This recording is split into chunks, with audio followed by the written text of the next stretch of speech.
السلام علیکم. محمد عزیز صدیق اپنے پروگرام میس ویوز کے ساتھ حاضر خدمت ہے.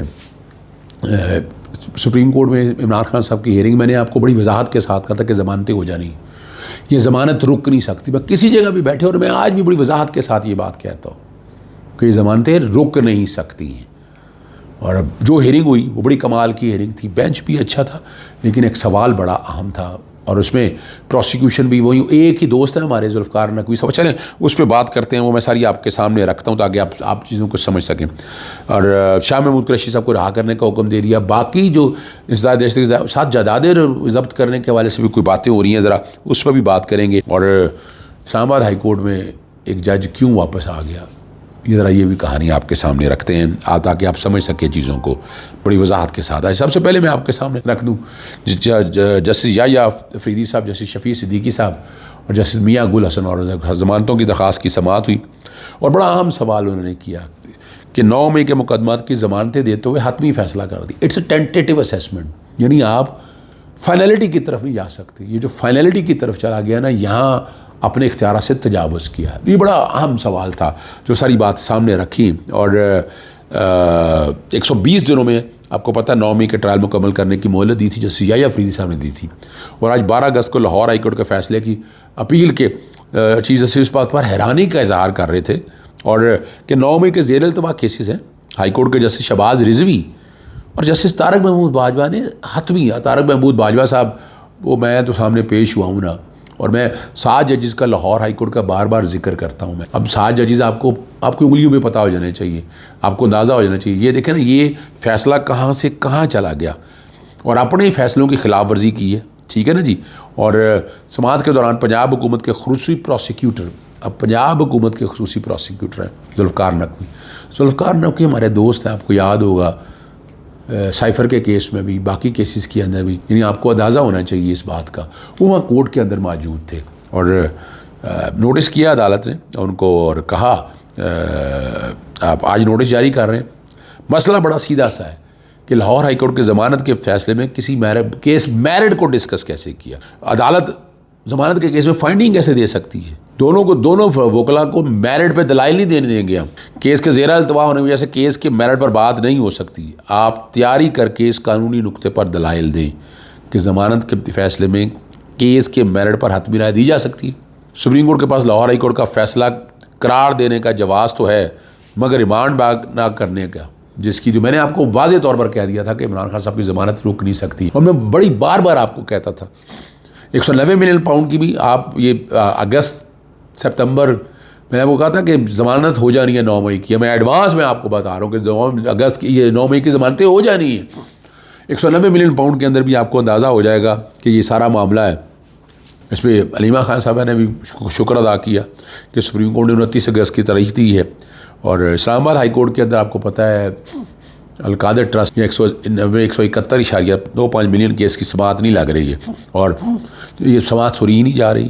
اور کم از کم یہ دیکھیں نا, درخواستوں کی جو بھی ہے سسپینشن ہے, سسپینشن سنیں, سسپینشن تو بنتی ہے, سسپینشن روک نہیں سکتے آپ, سسپینشن روک نہیں سکتے. یہ بار میں ذکر کرتا ہوں. اور حکومت پروسیکیوشن فیس سیونگ دی جاتی ہے. جہاں تک چیف جسٹس کی بات ہے تو میں آپ کو پہلے بات رکھ چکا ہوں کہ وہ حالات اور یہ عدالتیں وہ عدالتیں نہیں ہیں. آج میں سپریم کورٹ میں بھی تھا, اسلام آباد ہائی کورٹ میں بھی تھا, یہ سارا دیکھتے رہے ہیں کہ کیا حالات اور واقعات ہیں اور ہو کیا رہا ہے, وہ میں آپ کے سامنے بار دیکھنا چاہتا ہوں. اور ان سوالات کے اوپر جو ہے نا عدالت نے قانونی معاونت دینے کی بات کی ہے. نظر یہی آ رہا ہے کہ اب عدلیہ مزید ننگا ہونا شروع ہو چکی ہے اور مشکل ہے کہ عدلیہ اپنے آپ کو اس طرح سروائیو کر سکے. اور یہ ٹیسٹ کیس ہے آپ کے پاس. اور میں نے یہ بھی کہا تھا کہ اب ایک اور بات بتا دوں آپ کے سامنے. ہمارے ایک دوست ہیں UK میں ہوتے ہیں, انہوں نے کہا کہ ابھی کسی کو کچھ سمجھ نہیں آ رہی. اس رب کو پتہ ہے یا عمران خان کو پتہ ہے کہ آگے کیا ہونا ہے, یعنی اسٹیبلشمنٹ کو سمجھ نہیں آ رہی کیسے لے کے چلنا ہے. پارٹی کے اندر سے بھی باتیں ان کو بھی سمجھ نہیں آ رہی آگے کیا کرنا ہے, آگے کیا ہونا ہے. کہ وہ جو وقت گزارنا تھا عمران خان, جو ہمیشہ لوگ ٹوٹ جاتے تھے, عمران خان ٹوٹا نہیں ہے. عمران خان نے کھڑے رہ کے یہ ثابت کیا ہے کہ وہ اس سسٹم کا مقابلہ کرے گا. شاہ محمود قریشی صاحب کی ضمانتیں آپ کو پتہ ہے 4 کیسوں میں بری ہو چکے ہوئے ہیں. عدالت جب جاری کرتی ہے تو پھر روبکار جاری کرتی ہے کہ رہا کیا جائے. اب اس میں روبکار جو ہے نا وہ جاری ہو گئی ہے اور لیکن ابھی تک رہا نہیں کیا جا رہا ہے. اب اور کیا ہو سکتا ہے؟ 26 نومبر میں تو آپ شاہ محمود قریشی صاحب گرفتار تھے. 9 مئی کے علاوہ تو اور کوئی شاہ محمود قریشی کے خلاف کیس کوئی نہیں. لیکن شاہ محمود قریشی صاحب کے بارے میں 2 باتیں بتائی جا رہی کہ کوئی نہ کوئی فیس سیونگ. اب آج ایک اور دوست ہے میرے بڑا ایک سوال اٹھایا ہے مراد سعید صاحب کے بارے میں. وہ یہ سوال حماد اظہر کے بارے میں بھی اٹھا رہے تھے. میں ان کی باریکیوں میں نہیں جانا چاہ رہا. آپ سمجھ جائیے گا کہ کیا کہنا چاہ رہے ہیں یا کیا بات ہونا چاہ رہی ہے. وہاں سے آپ کو اندازہ ہو جانا چاہیے کہ کیا ہونا ہے. اور جو شاہ محمود قریشی صاحب کے ہیں وہ راحت بیکری کے بعد جلاؤ گراؤ تھانہ شادمان اور انسداد دہشت گردی جج کے جو ہے نا منظر گل انہوں نے یہ جاری کیا ہے. لیکن دوسری طرف جلاؤ گراؤ کے یہ انسداد دہشت گردی کے جج نے جو ہے نا 2 مقدموں میں پیش رفت سامنے آئی ہے. یہ پیش رفت ہے کہ ملک کے حالات کیا ہونا ہے اور کیا کہہ دیا ہے. ڈاکٹر یاسمین راشد, عمر سرفراز چیمہ اور میاں محمود رشید اور اعجاز چودھری کی جائیدادیں ضبط کرنے کا حکم دیا. یہ ابھی فائنلٹی نہیں ہے. فائنلٹی جا کے ہوگی جب سپریم کورٹ تک معاملہ ختم ہو جائیں گے. ابھی تو ہائی کورٹ میں اپیل ہے, ٹھیک ہے جو, اور اس کے بعد سپریم کورٹ میں بھی جانا ہے. یہ کہہ دیا محمود رشید وغیرہ ان سب کو یعنی سب سے پہلے اعجاز چودھری صاحب کو 10 سال کی قید کی سزا اور 6 لاکھ روپے جرمانہ. محمود رشید صاحب کو بھی 10 سال کی سزا اور 6 لاکھ روپے جرمانہ. عمر سرفراز چیمہ کو بھی 10 سال کی قید کی سزا اور 6 لاکھ روپے جرمانہ کیا. ملزمان کے خلاف تھانہ شادمان ٹاؤن سرور روڈ میں مقدمہ درج ہیں, یہ بھی ہے, اور وارنٹ جاری کر دیے یعنی تاکہ سزائیں اپنی جو ہے نا بحثیت مجرم, پہلے ملزم تھے اور یہ گنی جائے گی جتنی سزائیں اندر جب رہ رہے ہیں وہ گنی جائے گی. لیکن یہ سزائیں برقرار نہیں رہنی ہیں. یہ کب تک چلاتے رہیں گے آپ کو اندازہ ہو جائے گا. ایک اور بڑا اہم ایشو ہے, حسنات ملک نے یہ پوائنٹ اٹھایا ہے کہ 45 دن گزرنے کے بعد 45 سال گزرنے کے بعد سپریم کورٹ رولز 2025 نئے رول نوٹیفائی کر دیے.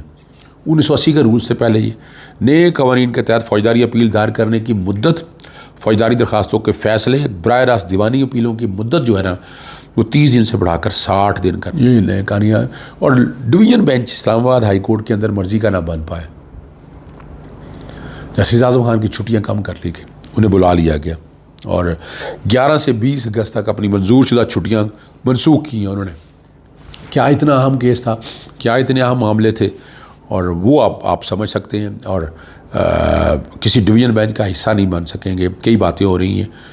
پہلے جسٹس ڈوگر صاحب اور جسٹس آصف, تو کبھی جسٹس خادم حسین سومرو صاحب اور justice Azam Khan مشتل division bench بنتا رہا. جسٹس محسن اختر کیانی, جسٹس سردار اعجاز اسحاق خان اور جسٹس سمن رفت موجود ہے, لیکن ڈویژن بینچ میں ایک بھی شامل نہیں تھا.